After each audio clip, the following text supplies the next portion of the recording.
একটা সময় ছিল যখন পুরো গ্রামের একটি বাড়িতেই টেলিভিশন থাকতো। গ্রামের অনেকেই শেষ বিকালে কিংবা সন্ধ্যার পর ছুটে যেতেন সেই টিভির ঘরে। এখন আর তেমনটা হয় না, বরং শহরের একই বাসায় একাধিক টেলিভিশনেরও দেখা মেলে। তবে মোটের উপর এখনো বাসাবতী একটি টিভির প্রচলনই বেশি, আর সেখানে রিমোট যেন সোনার হরিণ। সেই রিমোট দখল নিয়ে কাটাকাটি তো একেবারেই নৈমিত্তিক ঘটনা। বাংলাদেশ ফুটবল ফেডারেশন ভবনের 4 তলায় নারী ফুটবলারদের ডেরায় চলে একই গল্প, যেখানে নারী ফুটবলাররা বছরের বেশিরভাগ সময়ই কাটিয়ে থাকেন। হ্যাঁ, সেই নারী ফুটবলাররা যারা একের পর এক সাফল্য এনে দিচ্ছে বাংলাদেশকে। বর্তমানে বাংলাদেশ ফুটবলের যতগুলো সাফল্য এসেছে তার সবই এসেছে নারী ফুটবলের কল্যাণে।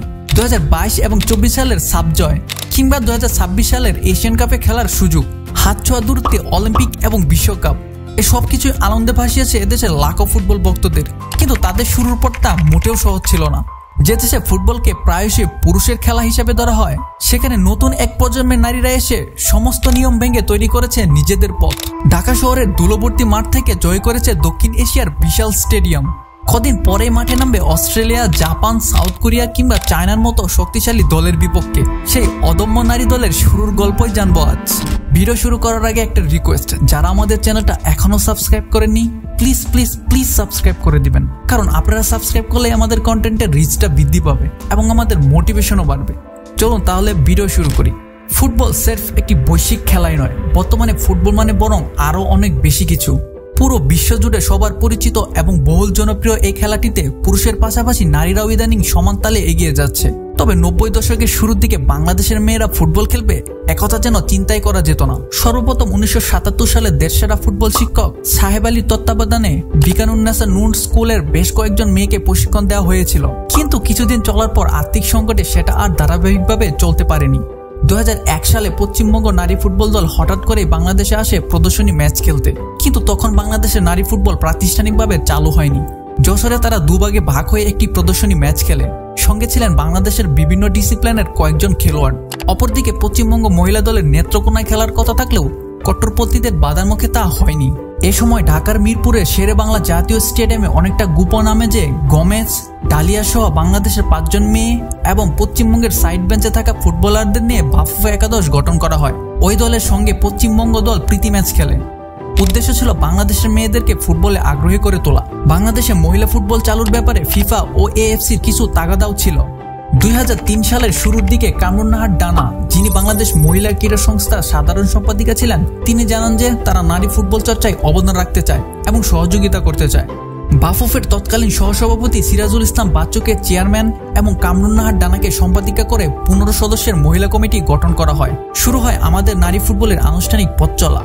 সুলতানা কামাল মহিলা ক্রীড়া কমপ্লেক্সের উন্মুক্ত ট্রায়ালে প্রায় 70 জন খেলোয়াড় যোগ দেয়। সেখান থেকে 40 জনকে বাছাই করে 2 মাস ক্যাম্প চলে। পরে শফিফুর আনসার একাডেমিতে চলে আরও একটি ক্যাম্প। বাংলাদেশ আনসার ও গ্রাম প্রতিরক্ষা দল আমাদের দেশে নারী ফুটবল প্রবর্তনের ক্ষেত্রে বিশেষ ভূমিকা রেখেছিল। আনসারের তৎকালীন ক্রীড়া অফিসার মোহাম্মদ আলম নারী ফুটবল উন্নয়নে ব্যাপক সহযোগিতা করেছিলেন। তিনি রাঙ্গামাটি, খাগড়াছড়ি, বান্দরবন থেকে খেলোয়াড় হার্ন করতে থাকেন। পার্বত্য অঞ্চলের মেয়েরা একটু বেশি পরিশ্রমী হয় তারা ছিল আনসারের প্রথম পছন্দ। 2004 সালের 4 থেকে 13 অক্টোবর বাংলাদেশ ফুটবল ফেডারেশনের ব্যবস্থায় দেশে প্রথমবারের মতো মহিলা ফুটবল আয়োজিত হয়। মাত্র 6টি জেলা নিয়ে অনুষ্ঠিত হয় এই মহিলা টুর্নামেন্ট।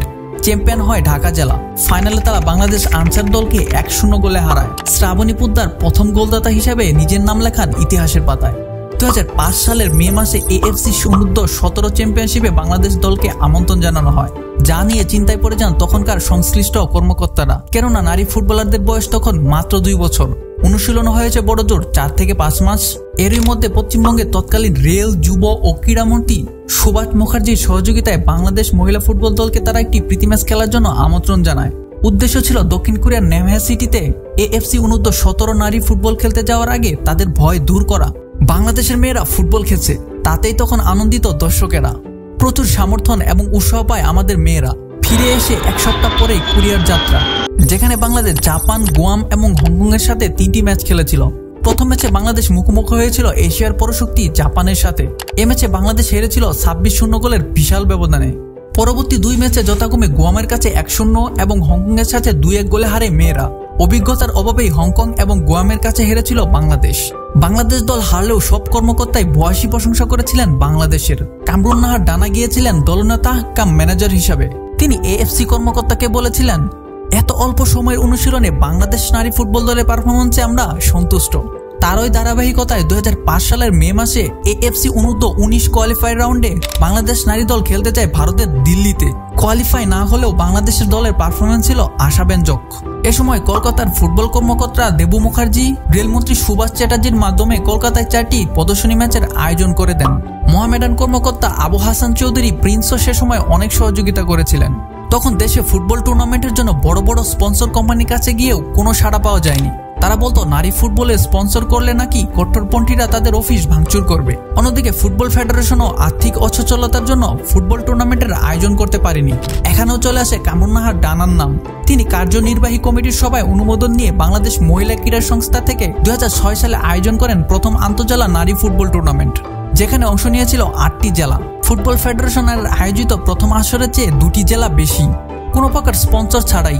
শুধু বাংলাদেশ মহিলা ক্রীড়া সংস্থার নিজস্ব তহবিল থেকে 6 লাখ টাকা বাজেটে বেশ জমজমাটভাবে অনুষ্ঠিত হয় টুর্নামেন্ট। তারই ধারাবাহিকতায় 2007 সালের নভেম্বর মাসে ভিশন এশিয়া প্রোগ্রামের আওতায় দেশে প্রথমবারের মতো মহিলা ফুটবল টুর্নামেন্ট আয়োজন করা হয়, যেখানে বিভিন্ন জেলার 8টি দল এই টুর্নামেন্টে অংশগ্রহণ করে।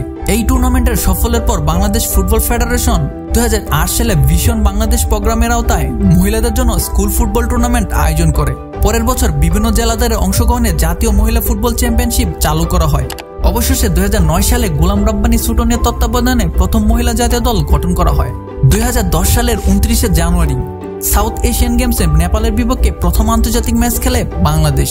ঢাকায় অনুষ্ঠিত সেই গেমসে নেপাল এবং ভারতের কাছে যথাক্রমে 1-0 এবং 7-0 গোলে হারলেও শ্রীলঙ্কা ও পাকিস্তানের বিপক্ষে পরপর 2টি জয় পায় বাংলাদেশ। ফলে নিজেদের প্রথম টুর্নামেন্টেই ব্রোঞ্জ পদক নিজেদের করে নেয় বাংলাদেশ।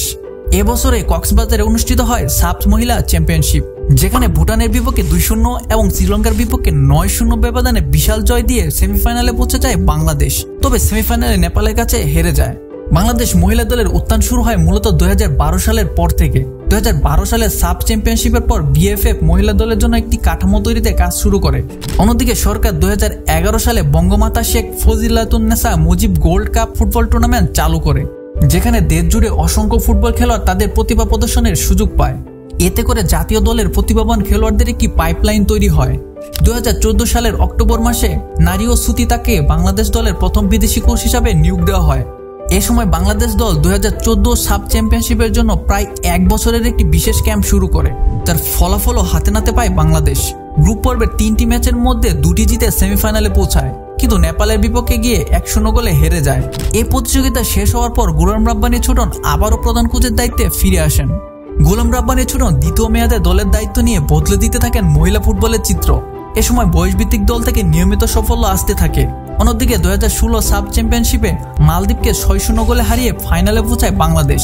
তবে নবীন সেই দলটি ভারতের কাছে ফাইনালে 3-1 গোলে হেরে যায়। 2019 সালের সাফেও ফাইনালের খুব কাছাকাছি চলে গিয়েছিল বাংলাদেশ, তবে সেই ভারতেই কাটা পড়ে ফাইনাল স্বপ্ন। ম্যাচ হেরে যায় 4-0 গোলে। বাংলাদেশের প্রথম সাফল্য ধরা দেয় 2022 সাব চ্যাম্পিয়নশিপে। সেবার সাবিনা, আকিখাদ্দুর, মনিকা, মারিয়া, কৃষ্ণাদের নিয়ে গঠিত দলটি ছিল বেশ শক্তিশালী। নিজেদের গ্রুপের 3 ম্যাচে 3টিতেই জিতে অপরাজিত গ্রুপ চ্যাম্পিয়ন হয়ে সেমিতে জায়গা করে নেয় বাংলাদেশ, যেখানে তারা মালদ্বীপকে 3-0, পাকিস্তানকে 6-0 এবং ভারতকে 3-0 ব্যবধানে পরাজিত করে। সেমিতে বাংলাদেশ মুখোমুখি হয়েছিল ভুটানের সাথে, যেখানে তাদেরকে রীতিমতো তুলোধুলো করে বাংলাদেশ ম্যাচ জিতে নেয় 8-0 গোলের বিশাল ব্যবধানে। সেই সাথে পৌঁছে যায় ফাইনালে বাংলাদেশ মুখোমুখি হয়েছিল স্বাগতিক নেপালের সাথে। দশরথ রঙ্গশালা স্টেডিয়ামে সেদিন 15,730 জন স্বাগতিক দর্শকের সামনে নতুন করে ইতিহাস লিখেছিল বাংলাদেশ, যেখানে শামসুন নাহার এবং কৃষ্ণা রানীর জোড়া গোলে নেপালকে 3-1 গোলে হারিয়ে সাব চ্যাম্পিয়নশিপ নিজেদের করে নেয় বাংলাদেশ। সাবজয়ী সেই দলকে সেবার সাতকুলাবাসে সম্বোধনা দেওয়া হয়েছিল। সাফল্যের সেই ধারাবাহিকতা ধরে রাখে বাংলাদেশ। 2024 সালে আবারও সাব চ্যাম্পিয়ন হয় বাংলাদেশ। এবার গ্রুপ পর্বে ভারতকে 3-1, সেমিতে ভুটানকে 7-1 এবং ফাইনালে স্বাগতিক নেপালকে 2-1 গোলে হারায় বাংলাদেশ। ফলে টানা দ্বিতীয়বার এই শিরোপা নিজেদের করে নেয় বাংলাদেশ। সাবজয়ী এই নারী দলকেও সাতকুলাবাসে বরণ করে নেয় পুরো বাংলাদেশ।